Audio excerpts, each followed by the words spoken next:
This is Share the Vision, presented by the Resource Center, a discussion of the programs and services of the Resource Center and about issues related to individuals with disabilities. Today, we cover the wrap-up of this year's Resource Center Symposium. The symposium occurred July 23rd at Chautauqua Institution and July 24th at a number of Resource Center locations throughout the Jamestown area.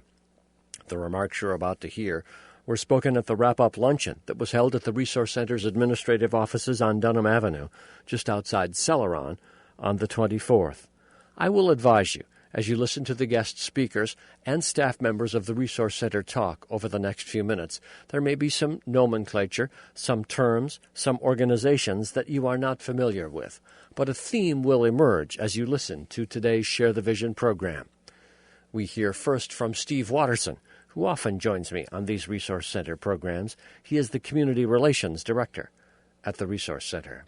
And I'd like to ask Mr. Paul Chisana, our Executive Director, to come up and say a few words to get things rolling. Thanks again, Steve, and thanks everybody for continuing our exploration, our little pausing and reflection in terms of the 2013 Symposium.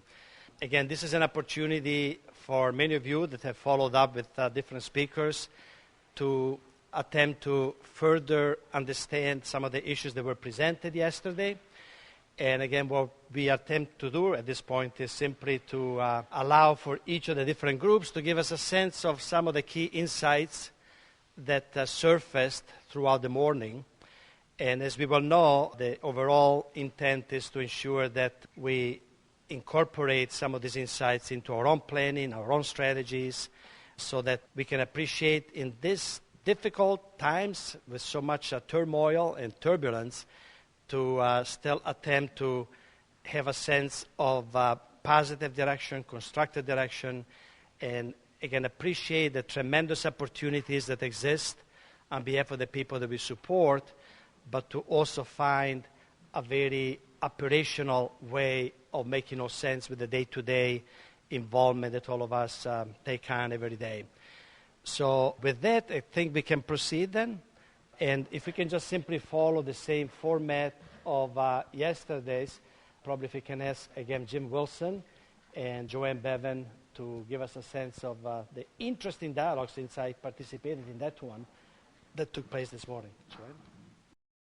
Now, to help you, the listener, get to know the guest speakers at this year's symposium, at least some of them, a little better, I conducted brief interviews with them, beginning with Jim Wilson. Jim, where are you from? I'm from a small town called Himrod, New York. What is your presentation, what have you been talking about here at the symposium the last couple of days?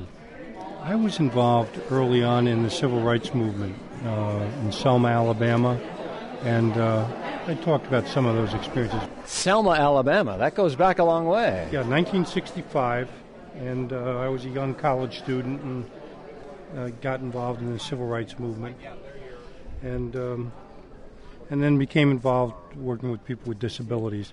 And what I spent time talking to people about was, the importance of rights for people with disabilities, and also how to connect the issues of supporting people and all the changes that are going on. Now on to the brief presentation they made. Joining Jim Wilson at the microphone, Debbie Brown, Director of Day Services, and the next voice you'll hear, Joanne Bevan, Director of Residential Services at the Resource Center. Okay, these are some of the key points I think that we came up with this morning, and Debbie and Jim can add to it, but these are the few things that it's muddy out there right now, and there's a lot of stuff that we need to muddle through. We need clarity, that we need to advocate more. We need to make our voices known. When the budget cuts were coming, we all got together and we advocated for that, but we need to continue to do that. And we need to use the membership committees that we belong to, whether it's NYSRA or NYSACRA or DAWNY. We need to start to pull those groups together and make our voices known. We talked a lot about the civil rights marches and stuff like that and how that was portrayed in the media back then. Media has changed since then. So we need to start to use more of the social media that's out there instead of the typical newspapers and press releases and that. And the other thing is there's a level of frustration across the board. We're all going through the exact same thing, and we just need to work together to go through those things. And I think Jim summarized it very well, is that we're all exhausted and frustrated. I don't know if you wanted to add anything else. Just one thing we talked about specifically was the Olmsted decision and how that's being interpreted, but is that really an accurate interpretation of the intent, and that we really need to look at and maybe challenge some of those interpretations. The voice of Debbie Brown there, the Director of Day Services at the Resource Center. She mentioned the Olmsted decision, a Supreme Court decision in a case where two women sued to leave a nursing home and live more inclusively, with support. The gist of the decision, at least from one perspective, people have the right to live and work in the most integrated setting possible. Now you're going to hear the voice of featured speaker Jim Wilson. Okay, I've got a couple of things to add. I guess the one thing I want to say is I didn't get the chance yesterday to really say to you folks how much I appreciate being able to be here and spend this time. And I really think we talked about it this morning in terms of strategy. You do need to strategize. You need to spend time like you're spending today and yesterday together and really think about these issues because they're daunting. And I guess the other thing I want to say is you got to figure out some ways to take care of yourselves because these are difficult times. It is exhausting. You've got to support each other as well as the families and the people that you support. So spend some time taking care of each other too, okay? Jim Wilson of Himrod, New York, as he spoke at the conclusion of this year's TRC Symposium. Here again is Paul Chisana, Executive Director of the Resource Center. And next we'd like to hear from some of the conversation that took place with Martin. Martin is Martin Gary, and you'll meet him now on Share the Vision. Martin, where are you from? I'm originally from San Francisco, but I live outside of Washington, D.C. And what have you been presenting about, talking about? I've been talking about a project that we funded in Utah called Pathways to Careers, which helps people with intellectual developmental disabilities get integrated competitive employment. How long have you been at this project? We've been running the project for about 3 years. And it's been successful? It is being successful. We have 60 people participating over a 3-year period. Thank you very much. Joining Martin at the microphone now at the Resource Center Symposium Wrap-Up, Mike Volk, Director of Rehabilitation and Employment Services at the Resource Center. Obviously, the first day of the symposium, we heard from Martin about the pilot project, Pathways to Careers, and he outlined that whole project from A to Z. And I could tell people really paid attention because our discussion and our questions really surrounded the paid internships and exactly how does that happen, and the payroll tax incentive, how much and who gets it, and how much do I have to work to get it, and who pays it. We talked about what was the number one thing that was key to making this project successful. We discussed the implications of SSI and SSDI. SSI is Supplemental Security Income, a social security program that pays benefits to persons with disabilities. SSDI is Social Security Disability Insurance. That helps persons with disabilities who cannot work. And we also discussed the Olmsted Act and how it affects us. I think that brought us to one place more than what we had at the symposium, which was a little bit of the discussion about 14C. Mike Volk mentioned 14C there. That's a federal law that enables employers to obtain a certificate to pay less than the minimum wage. And I think we ended up talking about the Rock City episode on Goodwill Industries in 14C. Rock City is the television program Rock City, and the episode that Mike Volk made reference to was one that challenged 14C, that federal law that I explained just a moment ago. Now, Mike turns the program over to Martin Gary. Anything you want to add to that? Sure. I guess my take on the Goodwill episode that I relayed was that I thought it was the biggest problem with that show was for Goodwill was the $1 million salary to the guy who was working, I believe, in Southern California. For a lot of people who I think might have found the rest of the show, because a lot of people watching that show don't know anything about the background, a little harder to read. They did get the fact that Goodwill salaries were at $1 million, so I think that probably did some harm. It's not fair, of course.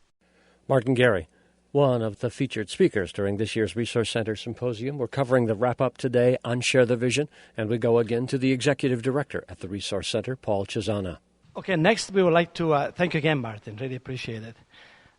Thank you. We'd like to hear from Michelle Williams, who's our Director of Mental Health Services, and Leanna Luca-Conley, our Director of Social Services, about some of the dialogues that took place with Beth Ann Vandenberg. First, a moment for you with Beth Ann Vandenberg. And where are you from, Beth Ann? Buffalo, New York. And what's the nature of the presentation that you were making during the symposium here? What was your area of interest? I was speaking with people about a nursing practice that I have where I take care of people who live in their home. And how many people? I care for 24 people, so I see them weekly or bi-weekly, and they are oftentimes people who have both medical problems and behavioral health problems. Beth Ann Vandenberg, one of the featured speakers at this year's Resource Center Symposium. The next voice you'll hear from this wrap-up luncheon, Leanna Luca-Conley, Director of Social Services at the Resource Center. Well, Beth did a wonderful job presenting yesterday. I think she lied to me. She said that was the first time that she's ever presented in public, and I think she blew the crowd away. But I loved how Beth highlighted our 5 life dimensions in the stories that she shared with us. She created a storyboard by reviewing what her world and in-home nursing practice looks like. You know, from the homebound, behaviorally health-impacted individual, the dual diagnosis, and also the neurologic disorders. Many of us could personally connect with Beth through her stories because many of us are working with individuals in similar situations today or have worked with individuals in the past. I loved how she created the storyboard of home-based versus professional setting, and how in the home you really truly can get to know a person and understand that person and kind of use that to your advantage. I love the line, "My couch is your couch," talking about power shifts and really understanding where that person is coming from. She shared a few stories, and I wanted to highlight a couple of her stories because I really walked away saying, oh, yes, you know, I can really relate to that. And we even talked about a couple of the stories today. But, you know, if there is food and what are they eating was one of the things, you know, when you walk into somebody's home. And she used the example of McDonald's wrappers all over the table. She used that as an example, knowing that that individual's favorite food is McDonald's. And how knowing that Beth's role was to try to get this person to lead a healthier lifestyle, how was she going to engage with this individual? She wasn't going to change the individual from not picking McDonald's, but maybe making healthier choices. She also shared about the teacup, and that really hit home with me because at first I thought, well, it's just boundary issues, and that's why she didn't accept the cup of tea from the individual. But she relayed to us that getting that cup of tea was because this individual had obsessive compulsive disorder, may make her go back and forth into the kitchen several times because she didn't step onto the carpet with her right foot when it should have been her left, you know. So, you know, repeating that several times and then also having that dirty cup and then turning the faucet on 25 times and then re-wiping the dish over and over because that energy could be used in other ways of physically taking care of her. So I really appreciated her stories, and it really personally made me connect, and I know many of the individuals in the audience connected as well. Today we had a great attendance, and what was great about today was we not only had professionals, but we had many individuals that we serve there. So we were able to even flip it. You know, how does that individual feel about us walking into their home environment?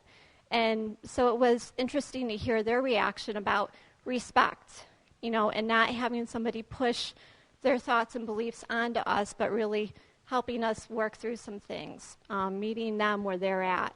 I guess through the whole process of meeting Beth, which has been a delight, it was through Beth's stories that reinforced the importance of getting to know the individuals we are working with in their environment and taking the time to connect with them, which will lead to positive outcomes.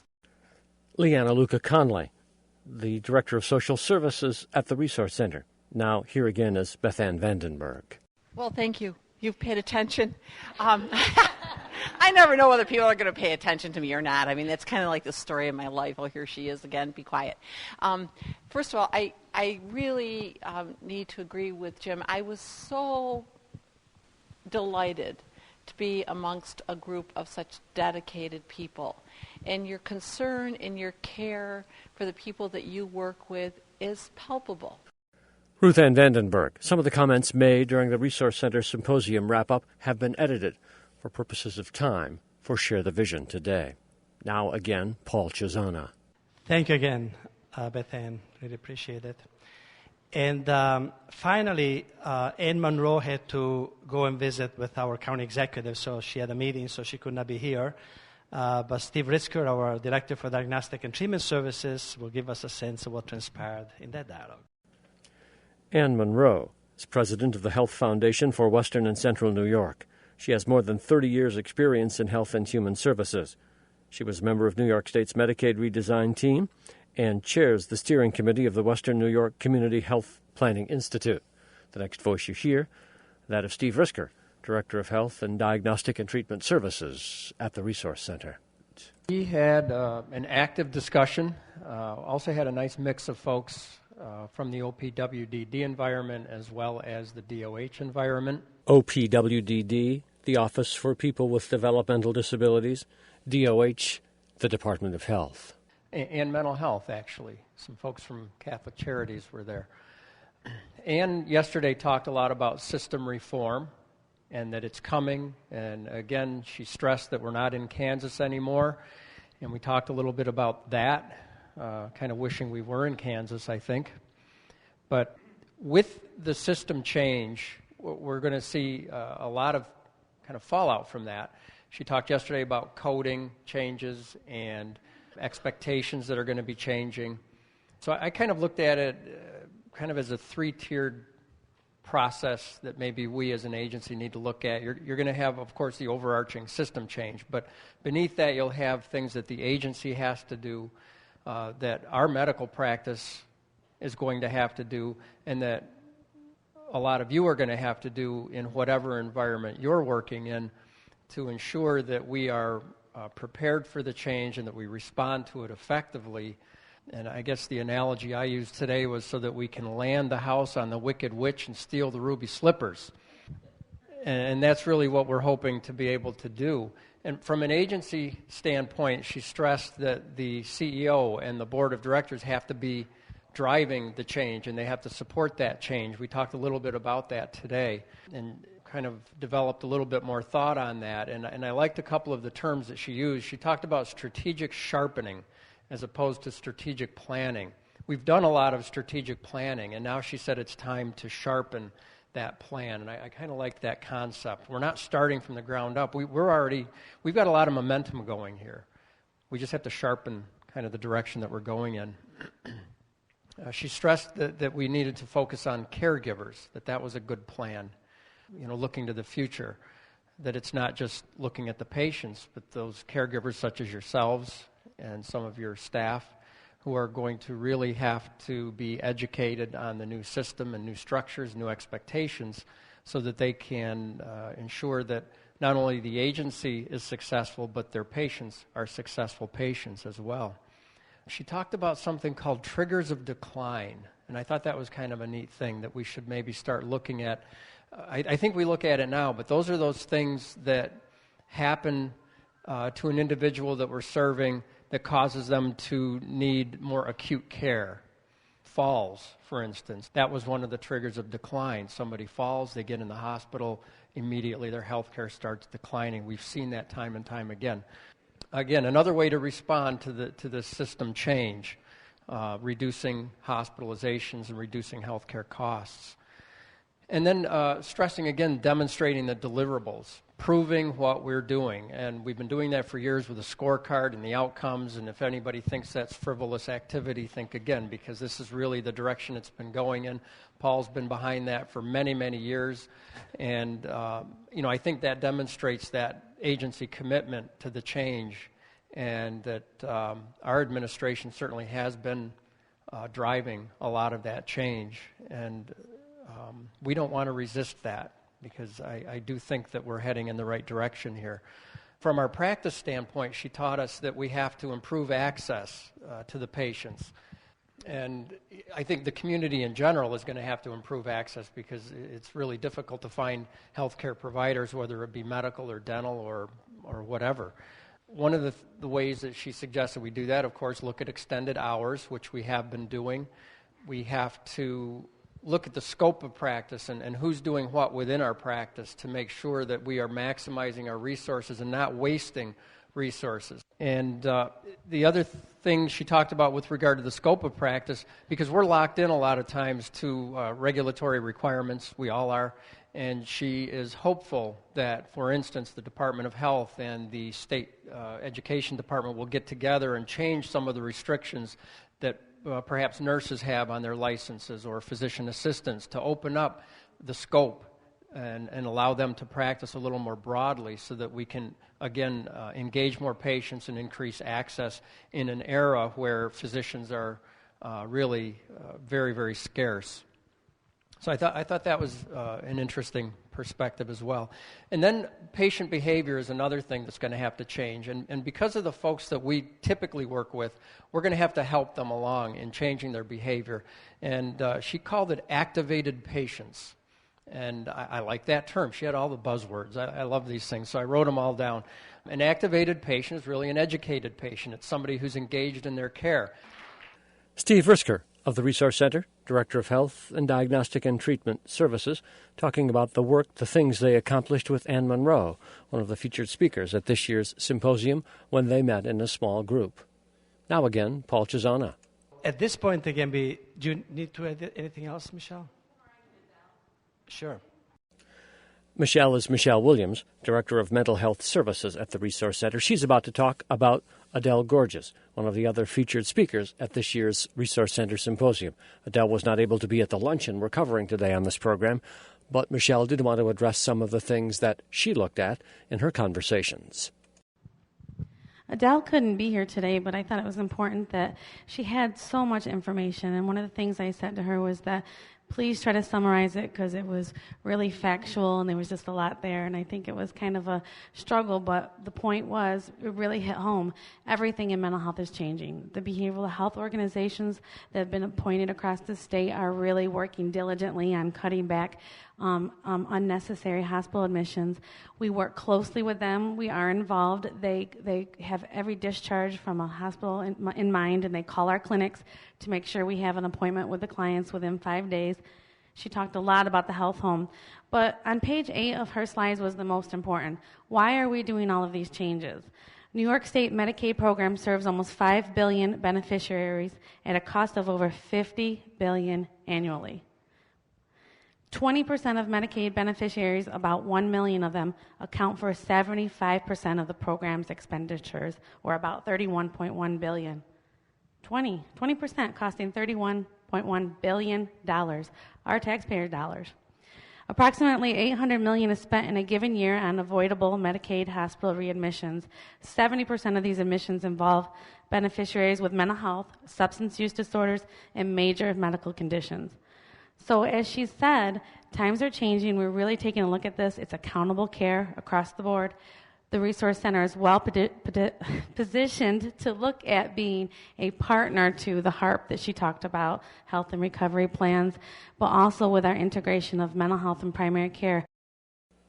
The voice of Michelle Williams there, Director of Mental Health Services at the Resource Center, talking about the thoughts of Adele Gorges, Executive Director of the New York Care Coordination Program. Now that you have listened to this summary of this year's Resource Center Symposium, which took place July 23rd and 24th, now Paul Chisana, Executive Director of the Resource Center, returns once again in an interview I had with him at the conclusion of the Wrapup luncheon.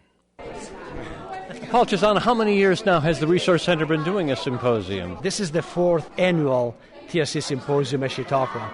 We listened to the summary or some of it here on the radio today, but give us your sense of what happened at this year's symposium, sort of the direction or themes that were developed throughout. So the big theme was the fact that we are, all of us, living through some dramatic changes that we feel require some radical solutions. And those are two big concepts that create a lot of consternation and a lot of unease. And that's why a symposium of this type is so important, to understand some of the key elements of the dramatic changes that are happening and to appreciate how we can better align ourselves so that we can continue to fulfill our mission. The radical changes you refer to, are those related to funding and service models, how you do the day-to-day work that you do here, or is there some other aspect to that? Right, so those radical changes have to do with the fact that government policymakers are utilizing what we all believe are good ideological directions. The fact that all individuals should have the right to be included in regular, typical experiences of life, regardless of the level of severity of disability. And we know that with the right support, with the right intervention, with the right alignment of all key agents, that those outcomes are possible. On the other hand, we also believe that a lot of this direction is motivated by money, by attempting to save money, by attempting to curb the cost escalation required to support people that have more severe disabling conditions that require additional supports. You mentioned radical changes that you would need to make as a result of those changes, the impact on you, new ideas, things that you want to try. I'm reminded of an old phrase, and that is battleships don't turn corners, can't turn corners. And I mean that in the nicest way. This is a massive organization that involves thousands of consumers and hundreds of employees. And how do you make those kinds of changes in what sounds like a sense of urgency and still continue the day-to-day services that you have to do? As a matter of fact, that is our fundamental concern, that those changes, very much the same as when the major direction on the part of state policymakers and federal policymakers pertain to finally close all institutions. That decision took place in the mid-'70s. As of today, we still have institutions, both psychiatric centers and about 1,000 people remaining in state-operated institutions. The concern is that, again, the motivation, the financial motivation, is becoming an opportunity to also change the reimbursement and the financial support, utilizing the ideology as an excuse. And so the ideology is good, the direction is good, it's not going to happen overnight. And there's going to be a number of unintended consequences that will impact individuals, families, and organizations at the Resource Center. Is this something that you're just about to have happen, or is it happening as we speak, Paul? Right. In a way, this has happened for a period of time. We have worked very hard to move in this new direction. But again, this new direction requires the participation of the community, the participation of employer, the participation of municipalities, and they themselves are not aware that they are expected to do their part. And that's why it becomes a massive redirection of energies. What is our part then as the community in this change? Is it to help people find employment, or to generate support for your efforts through the community? What do you mean when you say that, Paul? Yeah, what I mean is the fact that any successful outcome in terms of personal growth and development and people feeling satisfied about reaching their own aspirations really has to do with relationships. Relationships that oftentimes we take for granted, right? Maybe it wasn't necessarily maybe a family member, maybe it was a related member or another neighborhood or a teacher. But those are the type of relationships that support on a one-on-one basis those type of opportunities. We need to find those relationships more and create those opportunities for those relationships. So we'll be knocking at a lot of doors, and we'll be asking a lot of people in a lot of settings to be thinking about how they can support this type of relationships. And that's why we hope that the community groups, individual communities, will be receptive to understand how they can be supportive of those relationships. This is a level of support or a kind of support that is novel, something that maybe we have never thought of before, or you have never thought of before, and they've never been asked to do before, something completely different. and to some extent, not necessarily. So we have already had some great successes with this type of relationships. We've had employers, for example, that not only have opened their doors to provide them paid employment opportunities, but they, as a team almost, within those employment settings, they found ways of beginning to understand the particular individual's needs, finding ways of providing transportation that the person did not have, finding ways of accommodating that sense of camaraderie and support that becomes so critical for a person to feel accepted. Well, Paul, what's the good news? We want to leave this on an optimistic point here, because you do face many, many challenges and you are reaching out in many, many new ways here. But again, I want to close with the most optimistic vision of this that you can have. I think the most optimistic vision is the fact that the evolution continues in terms of our society being cognizant that every member of our family, our communities, and our society is valued as dignity, as potential for growth, development, and ability to offer their own uniqueness to others. And as we move to this new chapter of that evolution, we are moving from great progress we've made in the past 20, 30 years to new progress that is awaiting us. But it's not going to be without challenges and difficulties, but I'm convinced it will be progress. Thank you very much for all your time. Thank you anytime. Thank you. Paul Chisana, Executive Director of the Resource Center, wrapping up this wrap-up of the Resource Center's 4th Annual Symposium at Chautauqua, July 23rd and 24th of 2013. Thank you for sharing the vision today.